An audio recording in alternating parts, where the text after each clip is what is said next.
For months, my life moved through rooms the internet could not see.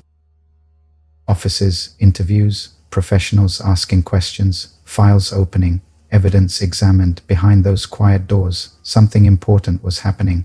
The truth was being assembled, piece by piece. At the same time, my body and mind were reaching their limits. There were moments when cold metal closed around my wrists. Moments when the system decided I needed to disappear into hospitals for recovery and rehabilitation. Because survival has rules. You cannot sleep in a car forever. You cannot live in public parks. And sometimes when you ask for help, help answers with rejection. The strange part is this: the same people who caused harm were often the loudest voices pointing fingers, mockery online, whispers in real life, provocation followed by accusations. My privacy was invaded. Emails arrived carrying threats. Strangers repeated stories about me that were never real, and somehow, I was the one described as dangerous. Religion was used like a weapon. Government systems became tools of pressure, but truth has a stubborn quality. It leaves traces.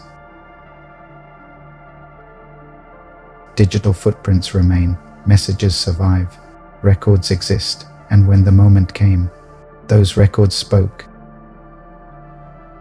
Even the facilities that received me hold recordings of those conversations. Facts have patience. Eventually, they stand up for themselves. And then one day, my phone rang. On the other side of the line were my lawyers. Their voices carried something different, calm certainty. They told me the words every person fighting for their truth hopes to hear.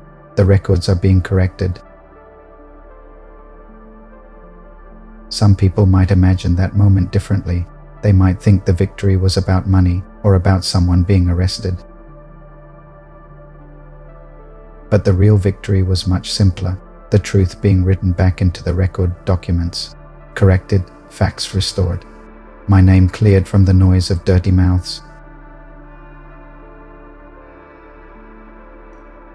Because sometimes justice does not arrive as punishment. Sometimes justice arrives as restoration.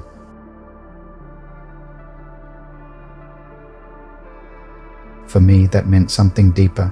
The door opening again. The ability to regain the benefits I earned. The dignity of a veteran whose service is recognized properly.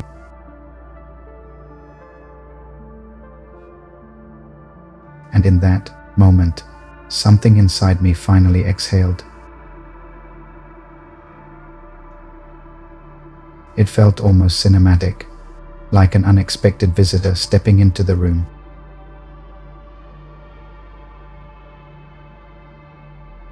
In my imagination, it looked like an alien agent, a quiet guardian arriving Men in Black style.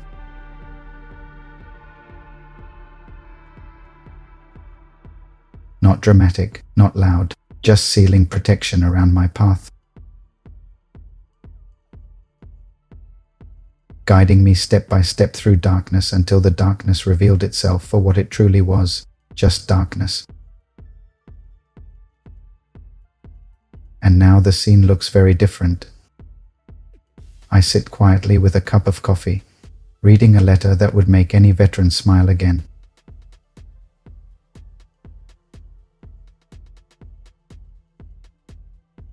A letter restoring honor, a letter restoring respect, a letter reminding the world that my name was never what they tried to make it.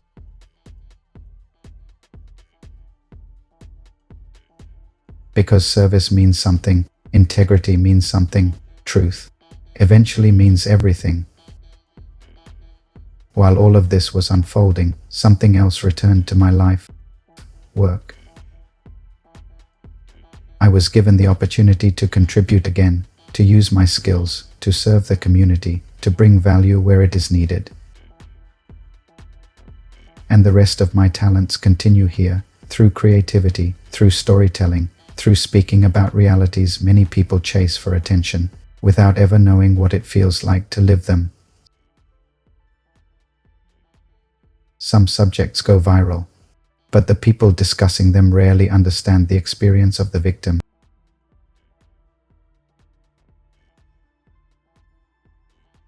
I lived that experience and I survived it. Not because I was handsome, not because I was lucky, because I learned to read between lies. Because I studied the laws that protect our rights, because I refused to let deception decide my ending. Many people never receive those tools, and many suffer more than they should.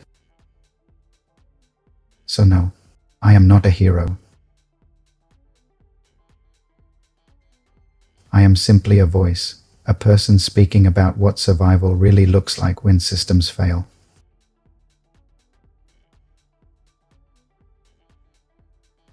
Long before the world tried to define me, two spirits in my family already saw something different.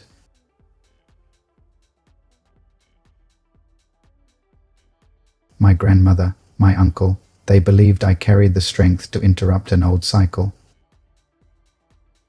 Not through anger, through awareness. They believed I could transform inherited struggle into something brighter. Today I walk forward in my own style, part street wisdom, part spiritual discipline.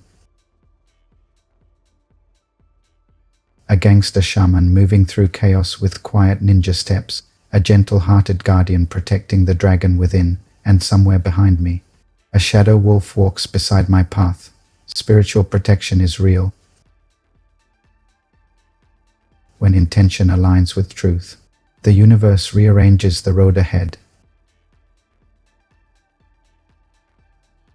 And that protection is not only for me, it is for families, for minorities, for immigrants, for LGBTQ+ lives that deserve dignity, for children who deserve safety and opportunity. A healthy society protects its most vulnerable, because light grows stronger when people reflect it toward each other. I have lived on both sides of life, with money, without money. And one lesson stands above the rest. Money comes and goes. Status comes and goes. But belonging is priceless. If you have ever rebuilt your life quietly, if you have ever protected your peace while the world misunderstood you, then you understand this moment.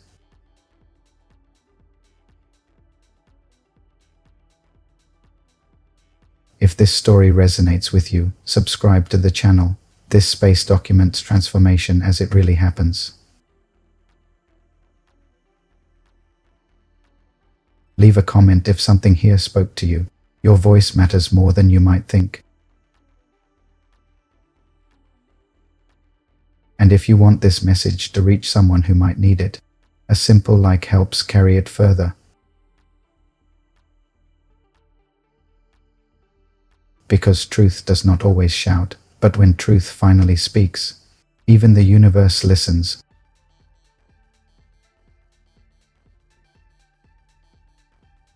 Cosmic Legal Department update.